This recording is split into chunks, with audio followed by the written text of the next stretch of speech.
ఈరోజు వాక్యము ఆదికాండము 45వ అధ్యాయము 8 నుండి 14 వచనాలు.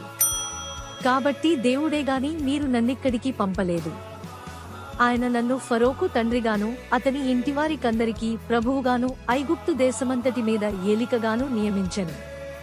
మీరు త్వరగా నా తండ్రి యొద్దకు వెళ్లి అతనితోని కుమారుడైన యోసేపు దేవుడు నన్ను ఐగుప్తు దేశమంతటికి ప్రభువుగా నియమించెను, నా యొద్దకు రమ్ము, అక్కడ ఉండవద్దు. నీవు గోషను దేశమందు నివసించదవు.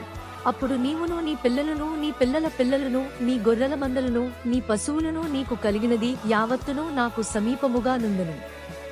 ఇకను 5 కరువు సంవత్సరములు వచ్చును గనుక నీకును నీ ఇంటివారికిని నీకు కలిగినదంతటికిని పేదరికము రాకుండా అక్కడ నిన్ను పోషించదనన్నాడని చెప్పుడి. ఇదిగో మీతో మాటలాడుచున్నది నా నోరే అని మీ కన్నులను నా తమ్ముడైన బెన్యామీను కన్నులను చూచుచున్నవి.